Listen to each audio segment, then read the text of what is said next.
저번에는 그 빨간 망토 이야기를 했었잖아요. 근데 오늘은 성냥팔이 소녀를 읽어보려고 합니다.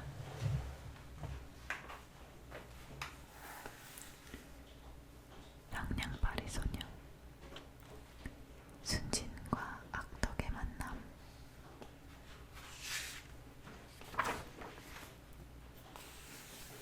조금 무서운 내용의 어른 동화입니다.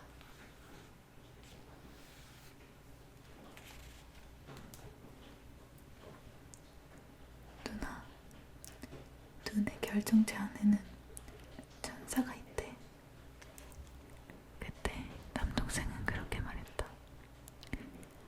창문 밖으로 몸을 내밀고 하늘 떨어져 내리는 눈을 활짝 펼친 두 손바닥으로 받으며 즐거운 표정으로 웃고 있었다.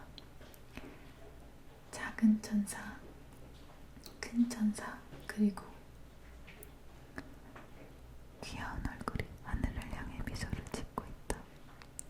그 위에 하얀 눈의 작은 입자들이 줄지어 떨어진다. 동생은 차가운 줄도 모르고 하늘에서 떨어지는 눈의 얼굴을 내맡기고 있다. 천사는 이 세상에 뭐하러 오셨니? 소녀가 묻는다. 동생이 어떤 대답을 할지 기대하면서. 불행한 아이들의 집을 방문하는 거야.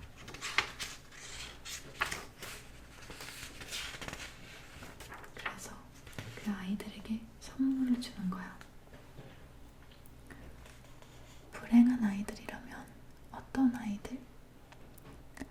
소녀가 다시 묻는다. 귓가에 기분 좋게 간지리는 동생의 목소리를 언제까지고 즐기고 싶다. 사실은 행복한데도 그걸 즐기고 깨닫지 못하는 아이들. 그리고 마음껏 사랑을 받고 있는데도 그 사랑을 독차지하고 다른 사람에게 나누어 주지 않으려는 아이들.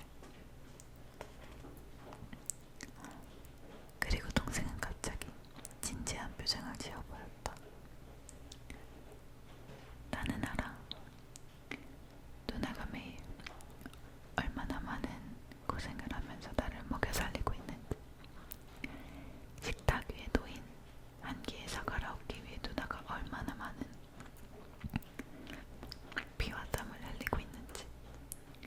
그런데도 나는 누나에게 아무것도 해줄 수 없어. 아무런 보답도 할 수 없어. 갑자기 무슨 말이야? 소녀는 목이 메이는 듯한 감정을 억누르며 간신히 웃어 보였다.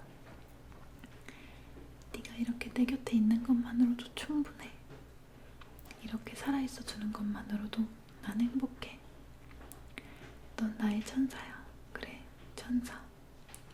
네가 이렇게 내 곁에 있어주는 것만으로도 나는 살아갈 힘을 얻을 수 있으니까. 나 천국에 가면 하느님에게 말할 거야. 누나가 얼마나 상냥한 사람인지, 누나가 얼마나 나를 사랑해 주었는지. 나 할 말이 정말 많아. 하나님을 하루 종일 독차지하고 많은 이야기를 할 거야. 하느님이 좋아하시겠다. 너는 이야기를 잘하니까. 억지로 밝은 미소를 지어 보이고 있지만 소녀의 마음은 점차 슬픔으로 메워진다. 천국으로 간다고 이 아이가 나를 남겨두고. 있을 수 없는 일이야. 내가 이렇게 최선을 다하고 있는데, 이 아이를 살리기 위해 목숨까지 바치고 있는데, 내 목숨과 젊음을 바쳐서 이 아이를 위해 살고 있는데. 오늘도 성냥은 별로 팔리지 않았다. 집에는 이제 먹을 것이 없다. 어떻게든 동생이 좋아하는 딸기를 먹이고 싶다. 맛있는 우유도 먹이고 싶다.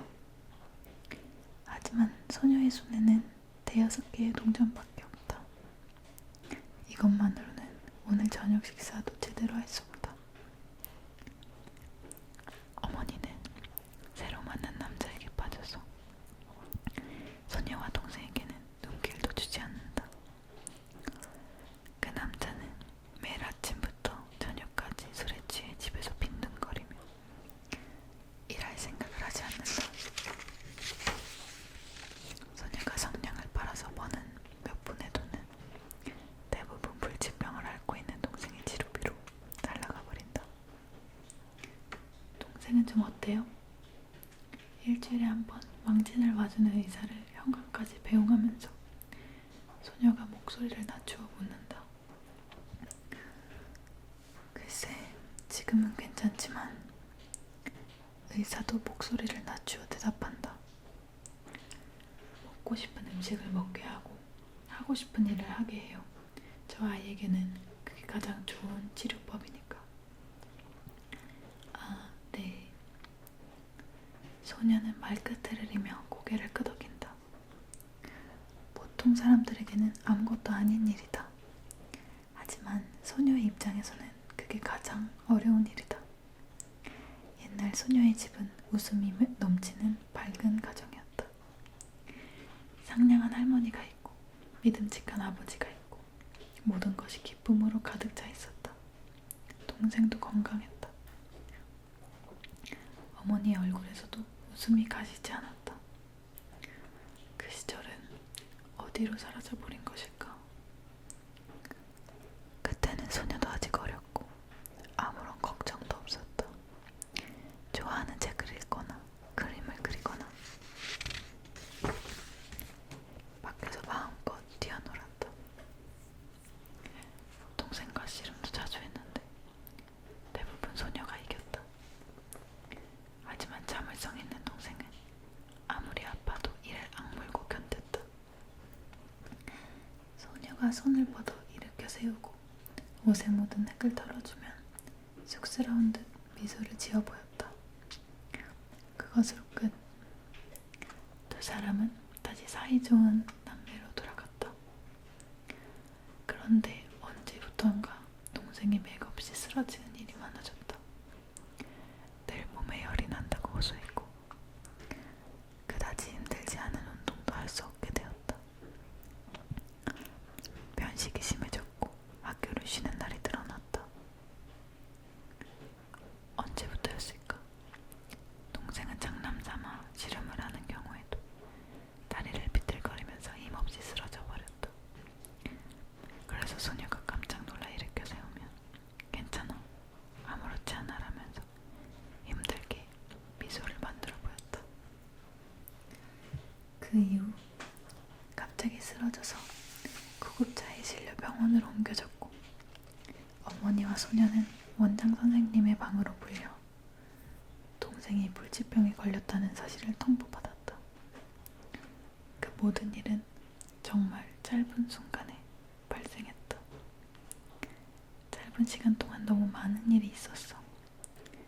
아버지가 마차 사고를 당해서 돌아가시고 할머니가 노안과 심리적 고통 때문에 돌아가시고 동생은 불치병에 걸리고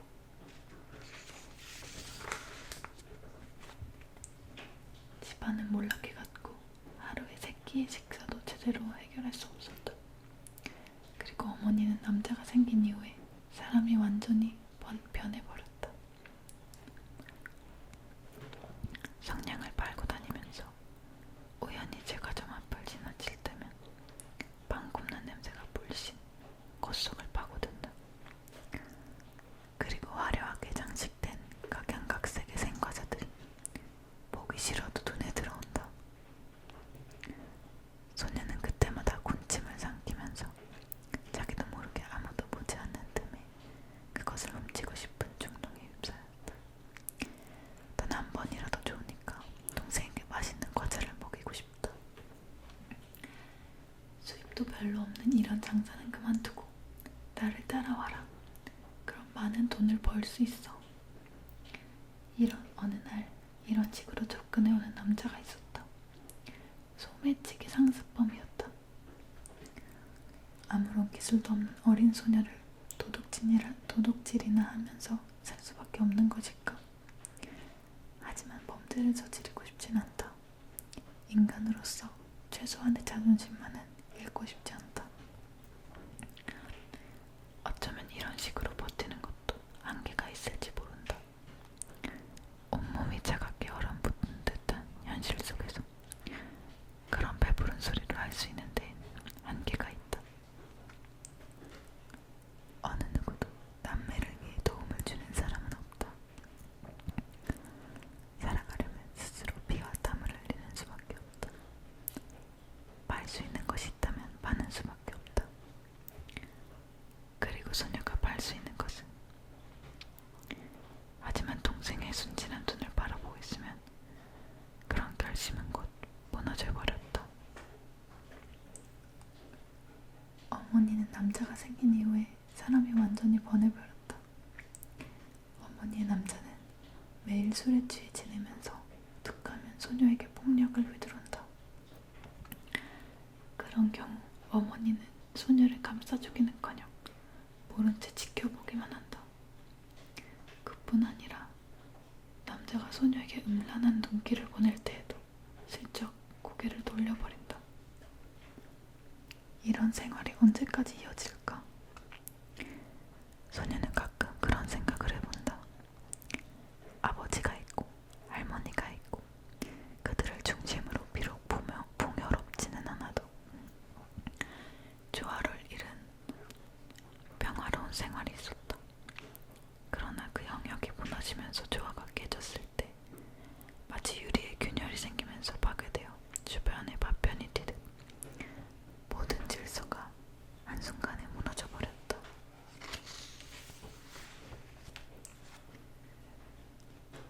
눈이 내리는 거리에서는 오늘도 사람들이 행복한 표정으로 걸음을 옮기고 있다. 애정이 담긴 눈으로 서로의 얼굴을 바라보는 커플, 어머니의 손에 이끌려 걸어가는 모피 머플러를 목에 감은 유복해 보이는 소녀, 어깨 동무를 하고 고함을 지르면서 뛰어가는 활기 넘치는 소년들, 내부를 비로드로 화려하게 장식하고 물웅덩이를 힘차게 가로지르는 마차. 성냥 사세요. 성냥 필요하지 않으세요? 혹독한 주위에도 당장이라도 얼어붙을 듯한 소녀의 힘없는 목소리가 의미하게 공기 속에 퍼져나간다. 거리를 오가는 사람들은 소녀 쪽에 눈길도 주지 않는다. 자기들의 생활에 젖어 초라한 소녀의 존재 따위에는 신경도 쓰지 않는 것이다. 하느님은 왜 이렇게 불공평한 것일까? 소녀는 생각한다. 사랑, 돈, 그 밖의 모든 것에 만족하고 사는 사람들. 하지만 자기는 아무것도 가진 것이 없다. 맛있는 음식도 먹을 수 없고 넓은 집도 없고 행복한 가족도 없다. 그러나 단 한 사람, 사랑하는 동생이 집에서 자기가 돌아오기를 기다리고 있다. 그 사실만이 자기가 살 수 있는 희망이라고 소녀는 생각한다. 동생이 있기 때문에 아무리 고독하고 힘들어도 참을 수 있는 것이다. 이 밥벌레야, 너 때문에 돈이 얼마가 들어가는지 알기나 해? 남자는 소녀의 머리카락을 움켜쥐고 방 안을 끌고 다닌다. 어머니는 말리기는커녕 입을 비틀고 웃으며 지켜보고 있다. 목 안으로 비명을 삼키면서 소녀는 이 생지옥을 견뎌낸다. 남자의 분노가 점차 극을 향하며 짙다르며 마치 미친 사람처럼 벽과 문에 소녀를 패대기 치는 요란한 소리가 주위의 공기를 울린다. 머리카락을 붙잡히고 옷이 찢긴 채 소녀는 남자의 옷에 이끌려 힘없이 방 안을 끌려다닌다. 이윽고 남자는 흥분이 가라앉은 듯 소녀를 놓아주고 소녀는 빈사 상태에서 바닥에 쓰러져 조용히 흐느껴 울기 시작한다. 남자도 지친 듯 의자에 걸터앉아 다시 술잔을 기울이기 시작한다. 이렇게 해서 지옥은 끝이 나고 다시 아무 일도 없었다는 듯 정적이 찾아온다.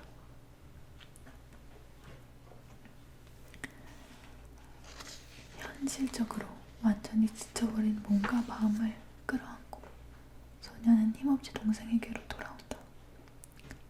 그런 소녀에게 동생의 방은 일종의 성역이다.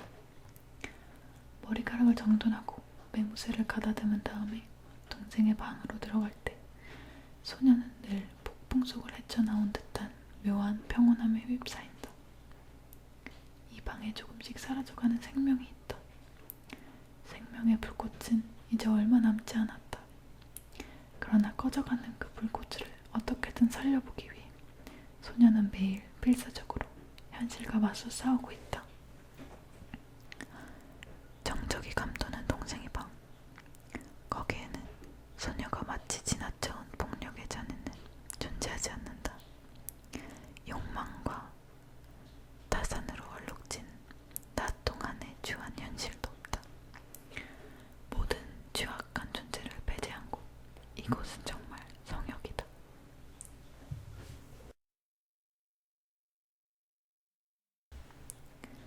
동생이 침대 위에서 부드러운 목소리로 말을 건네온다.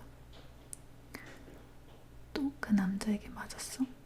아까 꽤 시끄럽던데.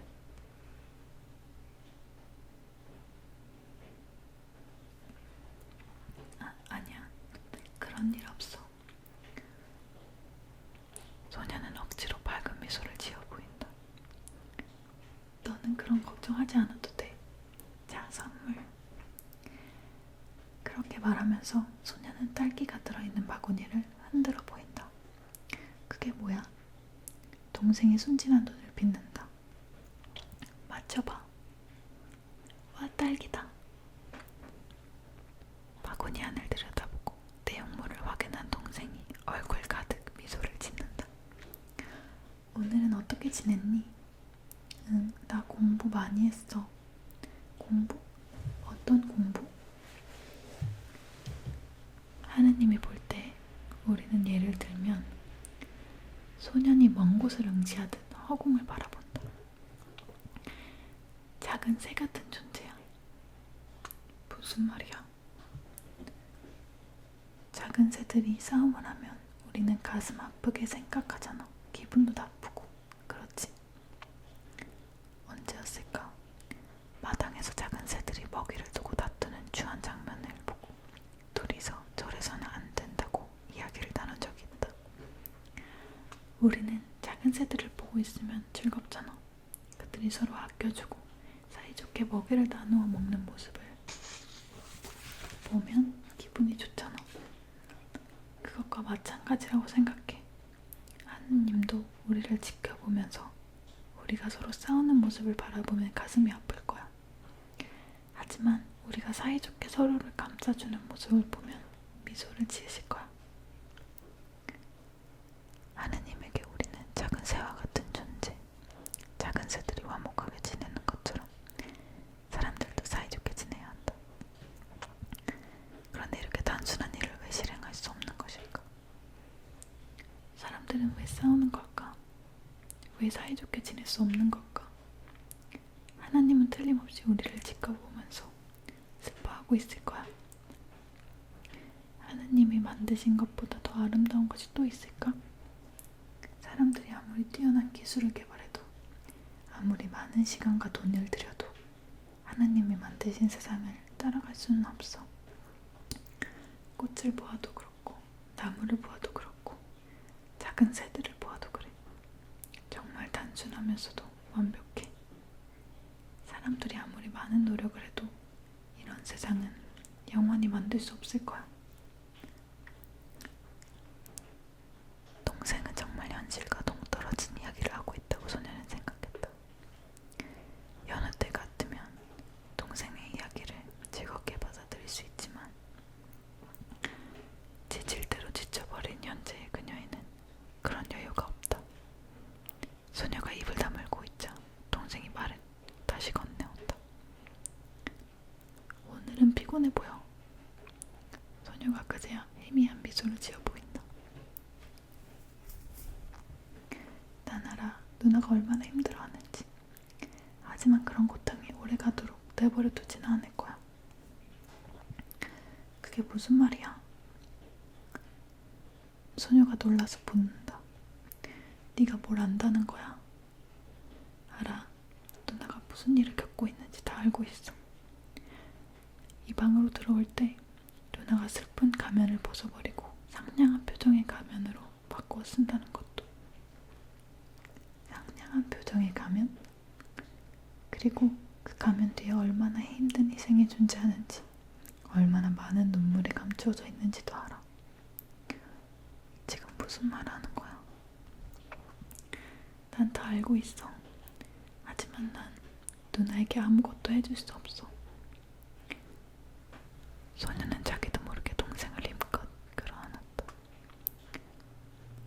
그때가 와도 슬퍼하면 안 돼. 동생의 말에 소녀는 긴장감을 느끼며 더욱 힘주어 그 몸을 끌어안았다. 난 이제 곧 하늘나라로 갈 거야. 하지만 그때가 와도 누나는 절대로 슬퍼하면 안 돼. 그게 언제인데? 소녀는 마른 침을 삼켰다. 나도 몰라. 하느님만이 알고 계시겠지. 너를 보내지 않을 거야. 절대로. 그런 말은 하는 거 아니야. 난 행복하니까. 하느님이 원해서 하는 일이라면 난 행복하게 생각해. 그리고 소녀는 조용히 미소를 지었다. 내 몸이 사라진다고 해도 누나는 모든 장소에서 나를 만날 수 있을 거야. 모든 장소에서 너를 만난다고? 응. 예를 들어 어느 날인가 누나가 사막을 여행한다고 해. 사막? 어머, 갑자기 엉뚱한 이야기가 되어버렸네.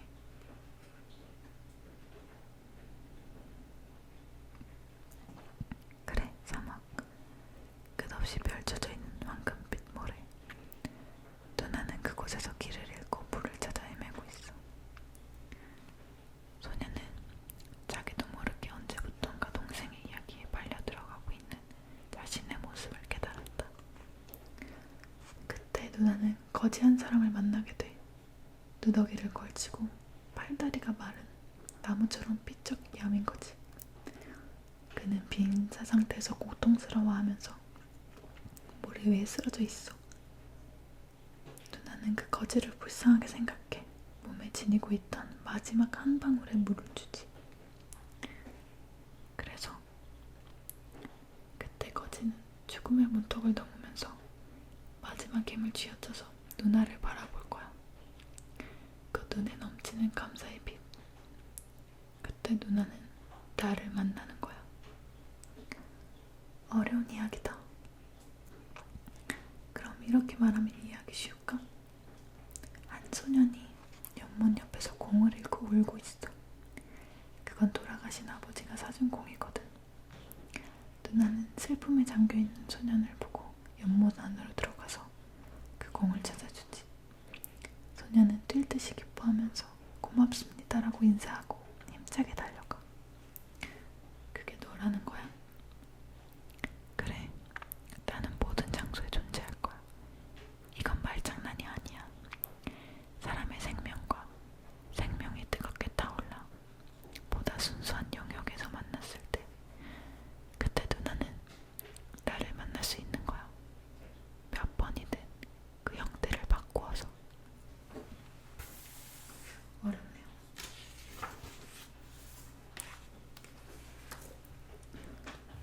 그런 대로 이해할 수 있을 것 같다. 그러니까 슬퍼하지 마. 동생은 소녀의 가슴에 조용히 얼굴을 묻었다. 이렇게 어리고 이렇게 귀여운데, 이렇게 작은 아이가 하느님에게 불려가 별님이 되어버렸다니. 그 현실에 소녀는 도저히 익숙해질 수 없다. 왜 하필 이 아이를 데려가는 것인가요, 하느님?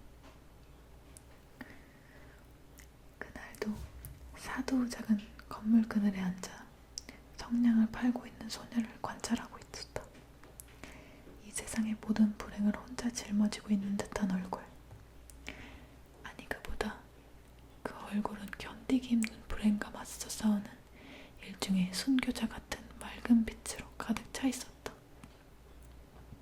그것은 사두작이 가장 혐오하는 표정이었다. 나는 저런 존재에게 벌을 내리기 위해 살고 있는 거야.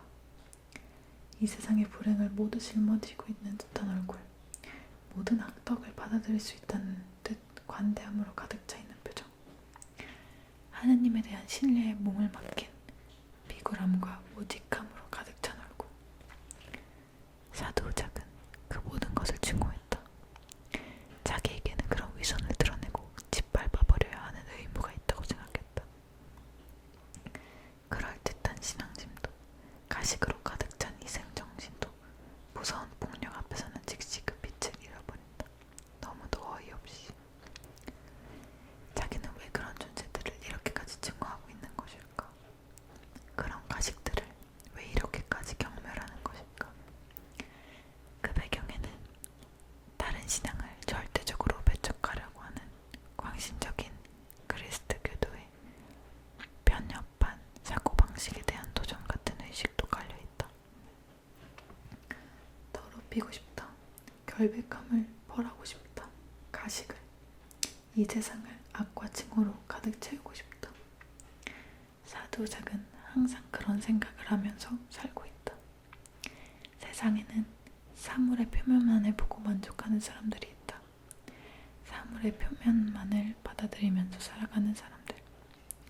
하지만 자기는 언뜻 맑은 물처럼 보이지만 그 속에 가라앉아 있는 앙금 같은 존재를 간파할 수 있다.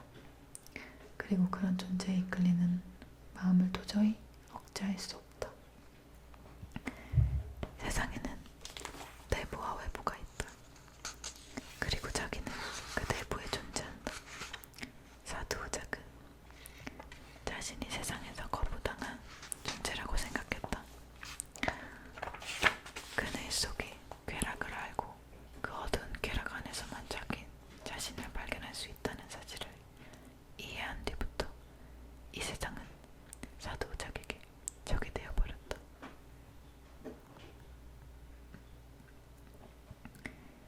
이 세상의 모든 것이 그 입장에서 보면 증오의 대상이었다. 상대가 청순하면 청순할수록, 순진하면 순진할수록 사두작은 그를 증오했다. 그 화려한 가면을 벗겨버리고 내부에 존재하는 진정한 얼굴을 드러내 보여주고 싶다. 고더기처럼 추한 인간의 진정한 얼굴을 드러내 보이고 싶다. 장녀를 상대로 지정 문제를 일으킨 것만으로도 채찍을 사용해서 장녀를 몇 차례 때린 것만으로 경찰은 그를 체포하여 2주일 구류 처분을 내렸다. 아버지는 가문의 명예를 더럽혔다고 야단을 쳤고 어머니는 슬픔을 못 이겨 병석에 누워버렸다. 동료 사관들은 갑자기 색안경을 끼고 그를 바라보게 되었다. 부르봉 왕가와 인연이 있는 명문 귀족으로 태어나 명문 루이 르그랑 학교를 걸쳐 귀족의 자녀들만 입학할 수 있는 근위경기병연대 부속 사관학교로 그 후에 육군소 중기병연대 기수 그리고 19세의 젊은 나이에 부르고뉴 기병연대 대위로 엘리트 코스를 직선으로 거쳐온 나날들, 금발의 푸르는 늘씬할 체격을 갖춘 늠름한 청년 사관의 입장에서는 자기가 원한다면 어떤 미래도 옮겨질 수 있을 것처럼 보였는데 파리 교회에 작은 집을 얹어놓고 창녀들을 끌어들여 신도 두려워하지 않는 음란한 행위에 빠져 있었다는 혐의로 어느 날 갑자기 사들은 체포되었고 뱅생 감옥에 수감되었다. 그때부터 화려해야 할 미래는 수치와 오욕으로 얼룩져 버렸다. 그때까지는 전두양양한 미래가 있었고 다른 사람들로부터 비웃음과 경멸조차 받아본 적이 없었던 사드는 이때 처음으로 자신의 욕망이 어두운 세계에 해당한다는 것, 자신이 가장 좋아하는 쾌락이 사회에서 악덕이라는 이름으로 불려 규탄의 대상이 된다는 것을 알게 되었다.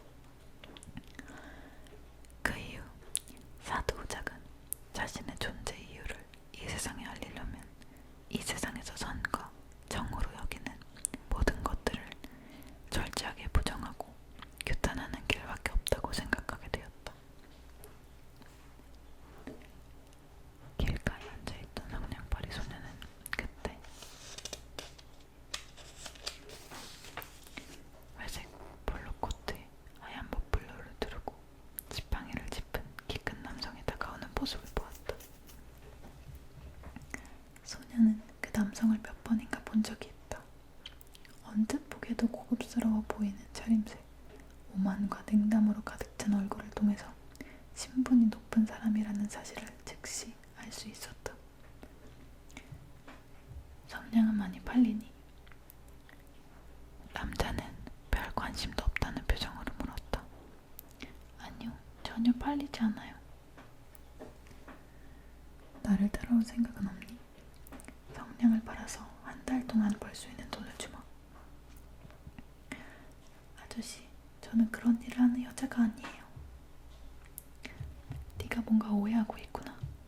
나는 단지 일을 할 여자를 찾고 있을 뿐이야. 마침 하녀가 집안에 일이 있다고 그만두었다. 그래서 일할 사람을 찾고 있는 중이란다. 정말이세요? 소녀의 야윈 얼굴에 밝은 빛이 번진다. 저 같은 사람도 괜찮아요? 그럼 방을 청소하고 바닥을 닦고 시트를 세탁하는 일 정도는 할 수 있잖니? 네, 그 정도라면 할 수 있어요. 집에서도 항상 하는 일이니까요. 그럼 됐다. 이게 아르컬에 있는 내 집 주소다. 언제든지 찾아오렴. 기다리고 있을 테니까. 소녀가 사도작에게 받은 명함과 지도를 손에 들고 파리교회 아르켈로 향한 것은 다음 날이었다. 파리에서 아르켈 마을에 입구까지는 야채 등을 운반하는 집마차에 짐칸을 빌려탔다. 마차는 앙페르시로 진입하는 관문을 빠져나가 목장 사이의 시골길을 덜컹거리면서 달려갔다. 이윽고 아르켈 마을로 들어가 랄도네라는 거리에 이르러 소녀는 마차에서 내렸다.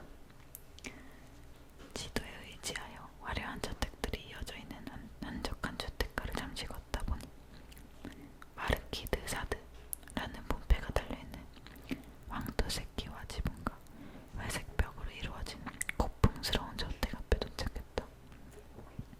이곳이 그 남자의 집인 듯했다. 현관에 초인종을 눌러 안내를 부착하자 얼굴에 표정이 없는 집사 같은 남자가 밖으로 나왔다.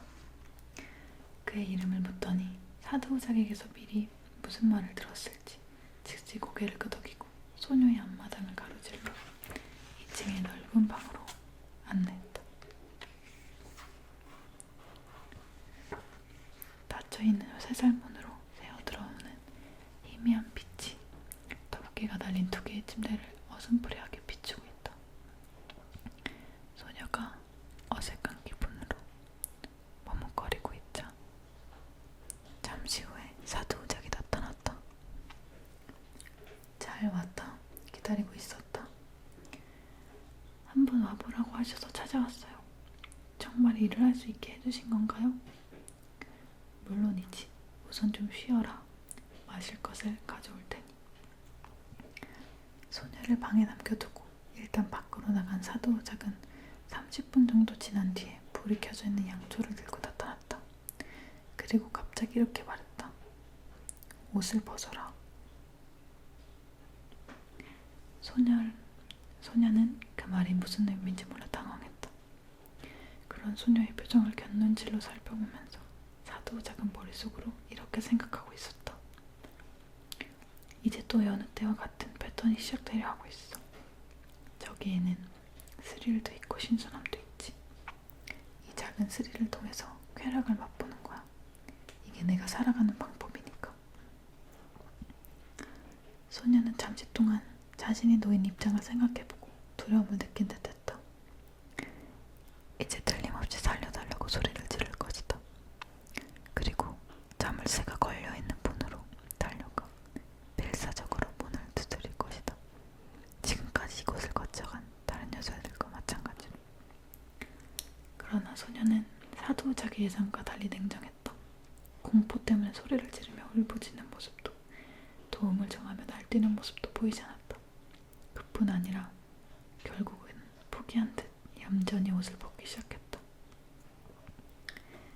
사도우작이 정신을 가다듬었을 때 소녀는 촛불 아래에 완전히 벌거벗은 모습으로 서 있었다. 야윈 체격에 가련한 느낌을 주었지만 그 눈은 조금 전과 전혀 다르지 않은 청순한 빛으로 반짝이고 있었다. 그 상처는 뭐냐? 사드우작은 소녀의 몸 이곳저곳에 나 있는 푸른 멍자국을 보고 질문을 던졌다. 어머니 애인이 만들어 놓은 거예요. 성냥을 팔지 못하면 절 때리거든요. 소녀는 아무렇지 않은 듯 태연한 표정으로 말했다. 어머니는 너를 보호해주지 않니? 네. 너는 그 남자를 원망하지 않니? 그리고 너를 괴롭히는 그 남자를 가만히 내려버려두는 어머니를 원망하지 않니? 그 사람들도 불행하다고 생각해요. 저를 때리는 것으로 그 불행을 잊고 싶은 거지요. 저를 때리는 것으로 그 남자가 다음날 하루를 살아갈 수 있는 활력을 얻을 수 있다면, 그것으로 어머니가 그 남자의 사랑을 하루 더 받을 수 있다면, 제가 받는 이 정도의 고통 따위는 아무것도 아니에요. 제 몸의 상처 따위는 아무것도 아니지요. 결국 성냥을 많이 팔지 못한 제 잘못이 큰걸요. 이건 저의 생활이에요. 그뿐이에요. 소녀는 놀라울 정도로 평온했다. 희생정신에 취해 있는 것도 아니다. 미덕에 취해 있는 것도 아니다. 거기에는 이해하기 어려울 정도로 자연스럽고 밝은 표정이 있었다. 마치 모든 것을 포기한 듯. 아저씨는 제 동생의 미소를 몰라요. 그래서 저를 이해하지 못하는 거예요. 소녀는 마치 꿈을 꾸는 듯한 미소를 지어 보였다. 네가 어머니 애인의 폭력을 견뎌내는 것으로 동생의 생명이 하루 더 연장될 수 있다면 그것으로 충분해요. 제 피를 말리고 살을 도려내는 것으로.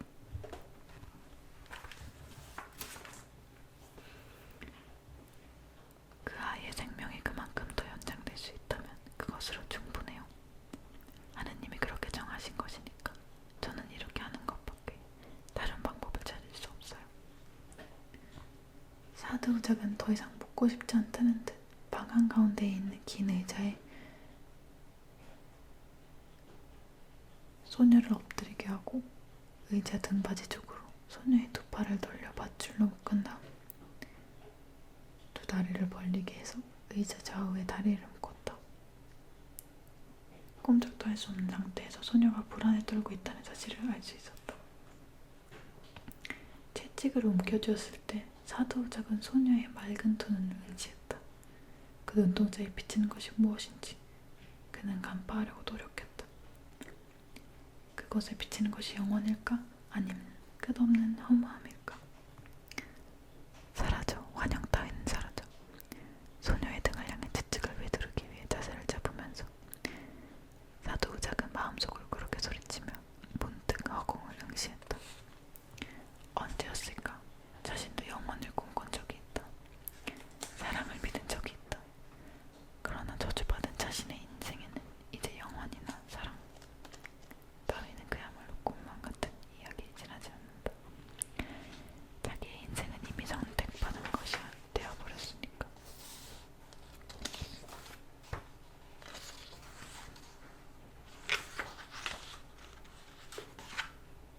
이윽고 첫 번째 채찍질이 소녀의 등을 강하게 내리쳤다.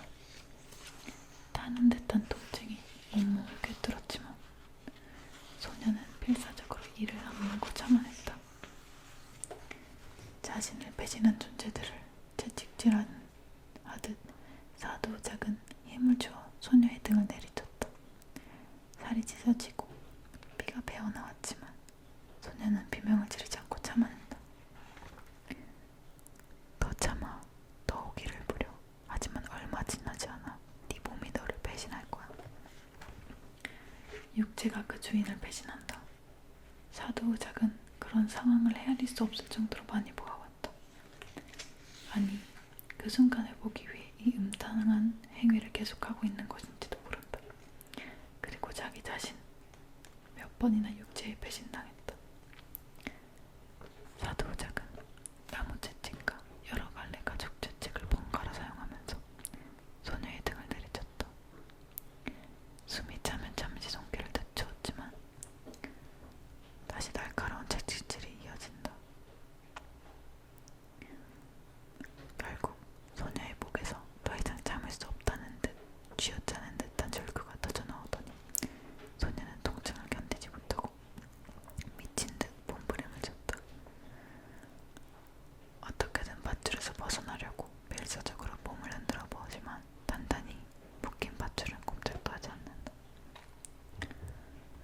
그러던 중 채찍질이 점차 빨라지는가 싶더니 사두오작은 갑자기 날카로운 비명소리를 내지르며 그 자리에서 채찍을 움켜쥔 손을 쭉 늘어뜨리고 고통스러운 듯 신음소리를 내뱉으며 사두오작은 넋이 빠진 듯 그 자리에 서 있었다. 잠시 후 소녀는 마침내 밧줄에서 풀려 속옷을 입을 수 있었다. 등을 가득 뒤엎고 있는 고통스러운 상처들에서 피가 흘러내린다. 이윽고 사두오작이 수건과 주전자와 대야를 가지고 들어왔다. 소녀는 비틀거리면서 천천히 자신의 몸을 닦았다. 등에서 느껴지는 격렬한 통증이 온몸으로 퍼져나간다. 날이 어두워졌어요. 부탁이에요. 집으로 돌아가게 해주세요. 동생이 저를 기다리고 있어요. 여기서 기다려. 먹을 것을 가져올 테니까. 그 말을 남기고 사두오작이 밖으로 나간 틈을 이용해 소녀는 침대 시트 2장을 연결해서 든든한 밧줄을 만들었다. 옆에 있는 과도로 쇠살문의 틈새를 비틀어 창문을 열고 그 밧줄을 장틀에 연결 뒷마당으로 내려갔다.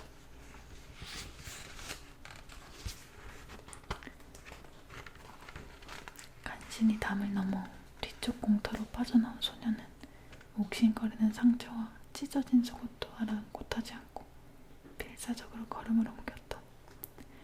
동생이 나를 기다리고 있어. 내가 오늘 돌아가지 않으면 그 아이가 얼마나 걱정할까. 가뜩이나 예민한 아이야. 날이 갈수록 증상도 계속 심해지고. 그런 아이에게 걱정을 끼쳐서는 안 돼. 몇 시간 후 소녀는 찢어진 속옷차림으로 발의 거리를 비틀비틀 걷고 있었다. 등의 상처가 옥신거려서 온몸이 불에 타는 듯했다. 피로와 고통이 극에 이르러 소녀는 가끔씩 멈추어 서서 건물 벽에 몸을 의지해야 했다. 아르골에서 바로 입구까지는 낯선 사람의 도움으로 마차를 타고 올 수 있었다. 그리고 이곳까지 간신히 걸어왔다. 등의 상처는 참을 수 없을 정도로 고통스러웠고 배도 고팠다. 갈증까지 더해져 그 고통은 정말 견디기 어려웠다. 이윽고 완전히 늘어진 몸을 이끌고 평소에 성냥을 팔던 거리에 도착할 수 있었다. 조금이라도 성냥을 팔지 않으면 이 상태에서 집으로 돌아갈 순 없다. 어머니의 애인은 오늘 밤도 자기를 때릴 것이다. 더 이상 얻어맞는다면 죽을지도 모른다. 일을 끝낸 진사와 아이를 동반한 부부 등이 저물어 가는 거리를 오가고 있다. 그들은 모두 어두워지기 전에 집으로 돌아가기 위해 걸음을 서두르는 모습이다. 거리 한쪽에서 비틀거리며 걸음을 옮기는 초라한 모습의 성냥팔이 따위에겐 눈길을 주는 사람은 없다. 소녀의 머리카락 위에 눈이 떨어져 내린다. 거리에는 화려한 네온빛이 빛나고 있고 건물의 창문을 통하여 빛이 새어나온다. 칠면조를 굽는 냄새가 거리까지 풍겨나와 콧속을 간지린다. 생각해보니 오늘은 크리스마스 이브다. 소녀는 그것도 모르고 있었다.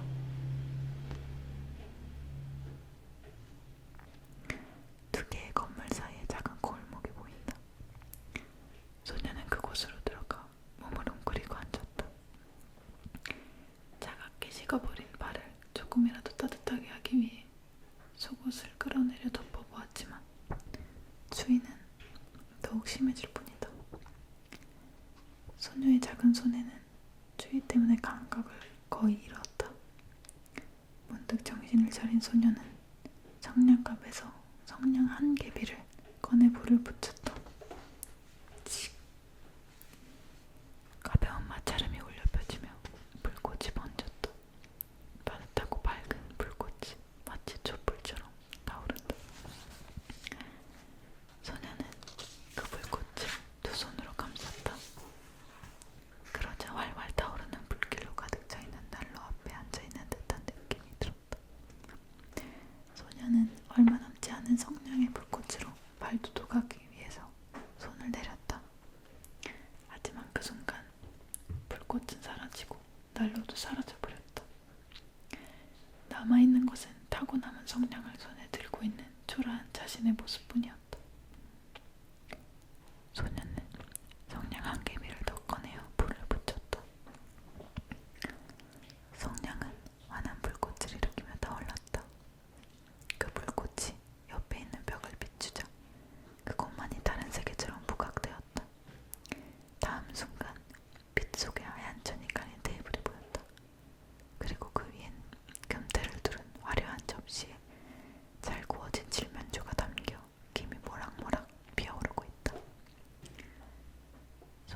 침을 삼키는 순간 놀라운 일이 일어났다. 그 칠면조가 등에 포크와 나이프가 꽂힌 채 접시에서 날아내리더니 소녀를 향해 걸어오기 시작한 것이다.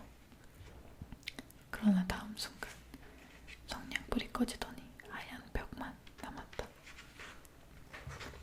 소녀는 또 하나의 성냥에 불을 붙였다. 그러자 이번에는 자신이 아름다운 크리스마스 트리 아래에 서 있었다. 아름다운 별 모양의 장식, 선물 상자, 하얀 눈 등으로 장식되어 있고 수천 개의 양초가 녹색의 가지 위에서 붉게 빛나고 있었다. 소녀는 자기도 모르게 두 손을 뻗었지만 그 순간 성냥이 꺼지면서 수많은 크리스마스의 양초들이 하늘을 향해 올라갔다. 소녀의 눈에 그것들이 밝은 별들로 보였다. 그 순간 그 중 하나가 긴 꼬리를 만들며 하늘에서 떨어져 내렸다. 어머, 누가 하늘나라로 간 것일까? 소녀는 자기도 모르게 그렇게 중얼거렸다. 할머니가 살아계셨을 때 유성이 떨어지면 그때마다 하나의 영혼이 하느님 곁으로 올라간다는 말을 들은 적이 있기 때문이다. 소녀는 다시 또 하나의 성냥에 불을 붙였다. 주위가 밝아지면서 그 빛 안에는 이번에는 동생이 서 있었다. 동생은 소녀를 향해 손을 뻗은 채 평온한 표정으로 소녀를 바라보고 있었다. 아, 지금 소녀는 문득 무엇인가를 깨달았다. 그래, 그 유성은 동생의 죽음을 알려준 거야. 나도 데려가줘. 소녀는 동생의 환영을 향해 미친 듯이 소리쳤다. 너는 성냥불이 꺼지면 사라질 거잖아. 그 따뜻한 난로와 맛있는 칠면조와 아름다운 크리스마스 트리처럼. 소녀는 서둘러 남은 성냥을 모두 꺼내 불을 붙였다. 조금이라도 동생이 더 머무를 수 있도록 하기 위해서. 성냥은 마치 장작불처럼 활활 타오르며 주위를 대낮처럼 밝혔다. 그리고 잠시 후 서서히 꺼져가는 성냥불. 그 성냥불처럼 몇 번이나 몸부림치며 자신의 피와 살을 바쳐 살아온 짧은 인생, 간신히 버텨온 현실적인 생활. 하지만 더 이상 참고 견뎌야 할 필요는 없다.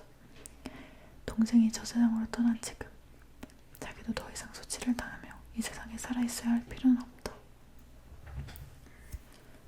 그래, 사라지자.